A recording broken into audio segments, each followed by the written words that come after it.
ఈనాటి మన విశ్లేషణలో విపరీతంగా పెరుగుతున్న జనాభాకి స్థిరంగా ఆహారం అందించే అతి పెద్ద సవాలును సైన్స్ ఎలా డీల్ చేస్తుందో చూద్దాం. జనాభా ఎంతో వేగంగా పెరుగుతోంది, కాని వ్యవసాయం చేయడానికి మనకు అదనపు భూమి అస్సలు లేదు. అందుకే ఇది చాలా ముఖ్యం.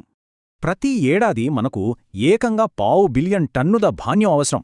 ఈ భారీ టార్గెట్ రీచ్ అవ్వాలంటే వ్యవసాయ సామర్థ్యం పెంచాల్సిందే. ఉన్న కొద్దిపాటి భూమిలోనే ఎక్కువ దిగుబడి సాధించడానికి వ్యవసాయ విజ్ఞానాన్ని ప్రధానంగా 3 అద్భుతమైన దశలుగా విభజించారు. మొదటిది వెరైటీ ఇంప్రూవ్మెంట్. బెస్ట్ ఈల్డ్, వ్యాధి నిరోధకత కోసం హైబ్రిడైజేషన్ ద్వారా సూపర్ క్వాలిటీ విత్తనాలను ఇక్కడ సృష్టిస్తారు.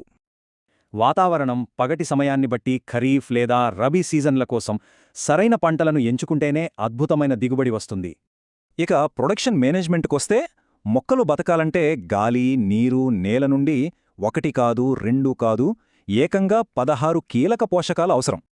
అయితే రసాయన ఎరువులతో అప్పటికప్పుడు లాభం వచ్చినా దీర్ఘకాలంలో నేల పాడవుతుంది. అందుకే సేంద్రియ ఎరువుల వాడకం ఎంతో బెస్ట్.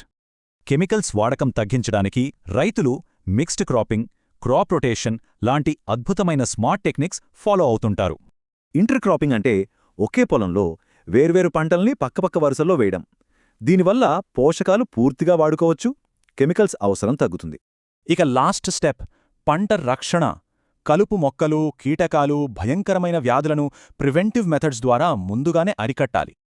అసలు ఇంట్రెస్టింగ్ విషయం ఏంటంటే పాలు, మాంసం డిమాండ్ తీర్చడానికి ఇవే సైంటిఫిక్ రూల్స్ పశుసంవర్ధంలో కూడా ఎగ్జాక్ట్గా వర్తిస్తాయి. సేమ్ పంటల్లాగే ఎక్కువ పాలిచ్చే విదేశీ ఆవులను, వ్యాధులను తట్టుకునే మన దేశవాళీ ఆవులతో క్రాస్ బ్రీడ్ చేసి సూపర్ జాతులను సృష్టిస్తున్నారు.